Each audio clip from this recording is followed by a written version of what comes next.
In this episode, we will explore the daring and audacious raid by General Pancho Villa on Columbus, New Mexico in 1916.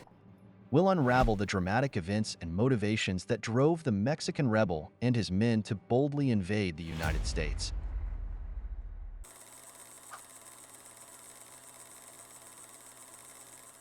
In 1916, World War I dominated global affairs with significant battles such as Verdun and the Somme causing massive casualties and shaping the course of the conflict. The Battle of Jutland highlighted naval warfare's importance.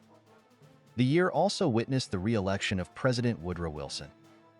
In 1916, Mexico was engulfed in the chaos of the Mexican Revolution.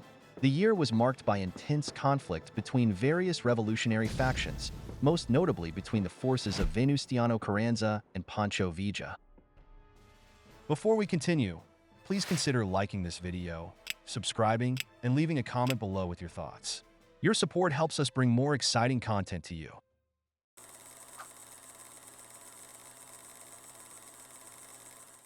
Pancho Villa was born José Doroteo Arango on June 5, 1878. The Mexican general emerged from humble beginnings in the state of Durango, where he initially worked as a sharecropper. His life took a dramatic turn when he ended the life of a local hacienda owner, prompting him to flee and adopt the name Pancho Villa. Villa gained fame as a revolutionary leader who fought against the dictatorial regime of General Porfirio Diaz and later against the government of Venustiano Carranza. He commanded the Division of the North, or División del Norte, a powerful revolutionary army known for its mobility, tactical prowess, and ferocity. Villa's forces played a crucial role in several key battles during the revolution, helping to topple Diaz and later opposing various factions fighting for control of Mexico.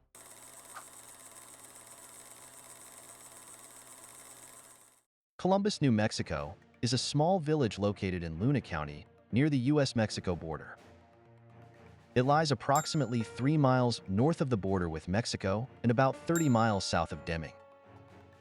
The village is historically significant for being the site of Pancho Villa's raid in 1916, which prompted the U.S. military to launch a military operation known as the Punitive Expedition.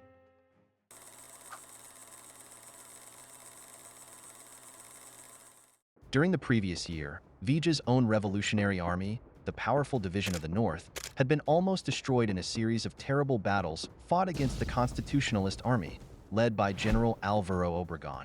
Before those battles ended, when the balance was clearly tipping in favor of the Constitutionalists, the United States officially recognized their government, headed by Venustiano Carranza.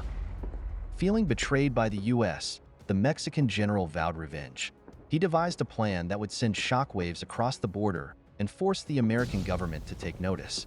On the night of Wednesday, March 8, 1916, Pancho Villa and his band of roughly 500 men crossed the border into the United States. Their target, the small town of Columbus. In the early hours of March 9th, they launched their attack. The sound of gunfire echoed through the streets as Villa's men targeted both the town and the nearby U.S. military base, Camp Furlong. Buildings were set ablaze, and chaos ensued. Residents were awakened by the sound of gunshots. It was complete chaos.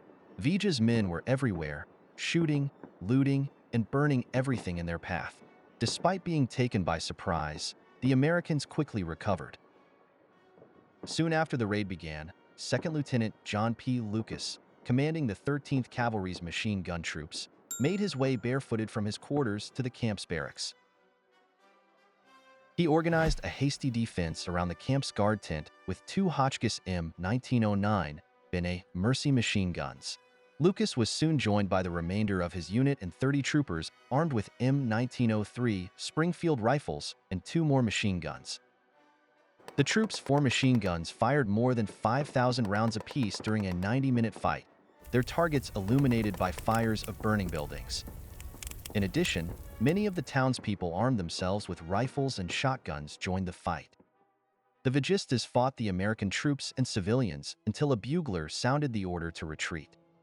Major Frank Tompkins, commanding the regiment's 3rd Squadron and serving as its executive officer, requested and was granted permission by Colonel Herbert Slocum, commander of the 13th Cavalry Regiment, to pursue the retreating Mexican forces. Disregarding the rules of engagement, He led his troops 15 miles into Mexico in pursuit of a force approximately 6 times the size of his. Tompkins' troops engaged Villa's rearguard 4 times and inflicted some losses on them before withdrawing back across the border after running low on ammunition and water. Major Frank Tompkins was awarded the Army Distinguished Service Medal and the Distinguished Service Cross in 1918 for this action. Despite Villa's proclamation that the raid was a success, evidenced by the capture of over 300 rifles and shotguns, 80 horses, and 30 mules from the camp, the incursion was a tactical disaster for him. Villa's forces suffered ill-afforded casualties, with at least 63 killed in action and 7 more dying from wounds sustained during the raid. Several Mexicans were captured in the attack.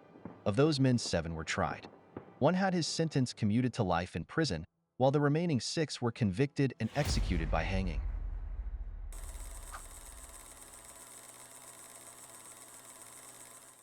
The attack on Columbus outraged the American public and prompted a swift response from President Woodrow Wilson. He ordered a punitive expedition to capture Villa and bring him to justice. Led by General John J. Pershing, the expedition consisted of about 10,000 troops who entered Mexico on March 15, 1916, in pursuit of Villa. For nearly a year, Pershing's forces chased Pancho Villa through the rugged terrain of northern Mexico, engaging in several skirmishes but ultimately failing to capture the elusive revolutionary.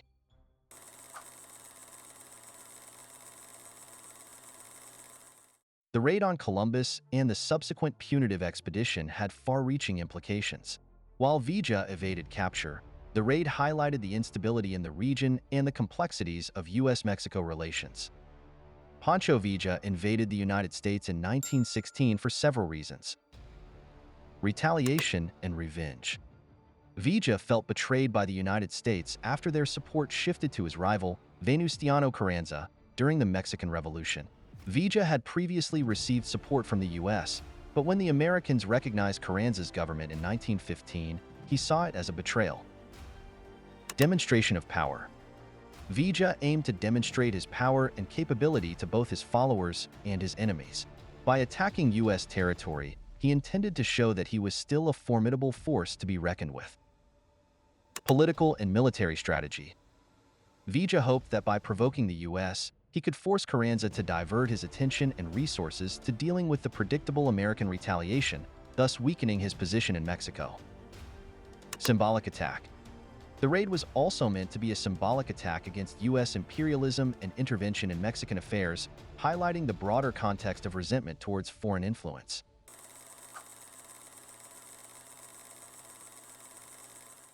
The invasion resulted in the deaths of 18 Americans, 10 soldiers, and 8 civilians, and approximately 70 Villistas.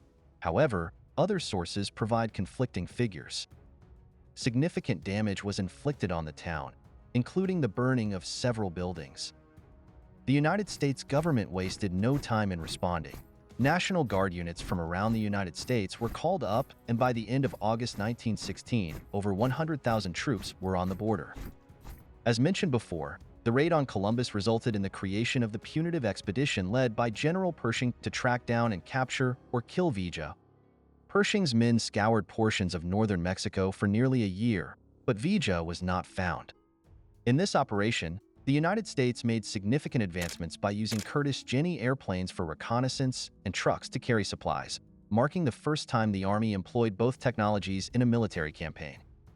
In February 1917, with the United States likely to soon enter World War I, and under intense diplomatic pressure from the Mexican government, these troops were withdrawn from Mexico. After these events, Pancho Villa's influence and military power diminished gradually. In 1919, he reached an agreement with the Mexican government, and he stopped fighting. He retired to a hacienda where he lived quietly.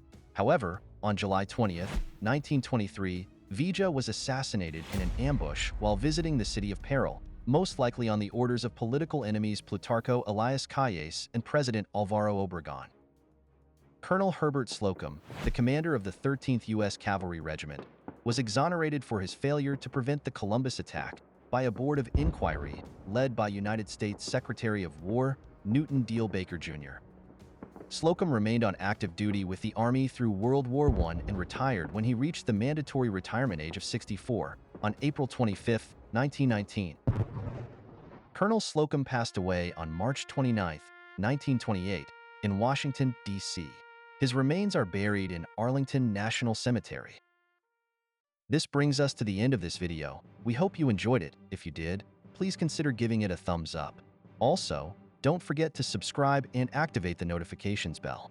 By subscribing, you'll stay updated on all our upcoming content, ensuring you never miss out our future episodes. We look forward to seeing you in our next episodes.